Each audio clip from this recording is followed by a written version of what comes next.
Hello, my name is Haley Anderson. I am a student at the Regis University DPT program, and today I will discuss my findings in regards to length-tension relationships in wrist flexor and extensor muscles. Now, for physical therapists, it is important to consider the actual position of muscles in courses of treatment to maximize function of these muscles. It has been shown previously that differences exist in maximal force production between different muscle positions. This is likely due to changes in muscle fascicle lengths and the effects that those have on the active contractile elements within the muscle. Now, within these pieces of literature, there existed an area with grip, strength, and forearm muscles that could benefit from some further research.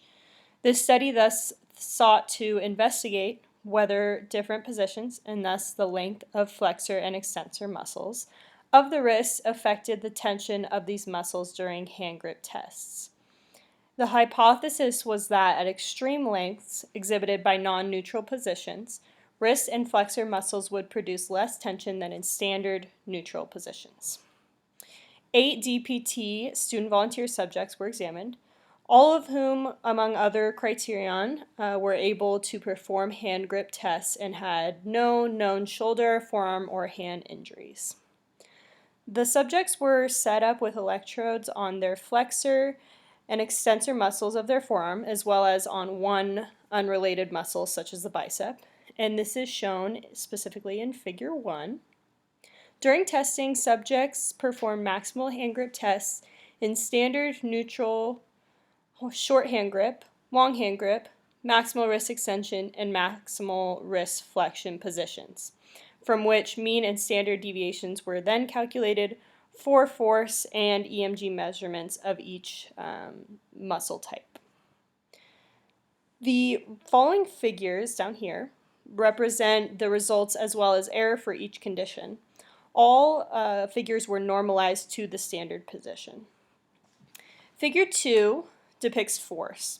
The takeaways here were that less force was generated for the short and long hand grips compared to the standard, and also the flex wrist position generated the least amount of force.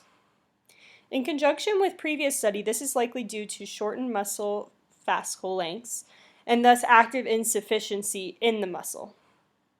Here, the muscle cannot contract forcefully in a shortened position, such as the flex wrist, because there's too much overlap in the contractile units. Moving on to Figure 3, this depicts the extensor EMG. The short hand grip generated the smallest percent standard EMG. Fascicle length changes with position, as stated in several pieces of research. In short hand grip, the extensor muscles contribute less to the flex condition. Potentially, they are at an extreme length and thus cannot form cross bridges needed to produce a large amount of muscle tension. Moving on to Figure 4, this depicts the flexor EMG. Here, the short hand grip went over the 100% standard EMG, but the error bars also indicate potential overlap that could indicate the condition is not in fact actually over 100%. Now, this overlap in the error bars can also be seen in several of the other figures. Overall, the hypothesis was supported in nearly all conditions except in the case of the short hand grip in the flexor EMG test. And in conclusion, it is important to distinguish treatment positions for certain exercises in the clinic in order to generate maximal activation and to further educate patients on proper positions for their daily functional activities. Muscle positioning is also vital for PTs to consider when performing techniques such as taping, as these can be affected by length-tension relationships.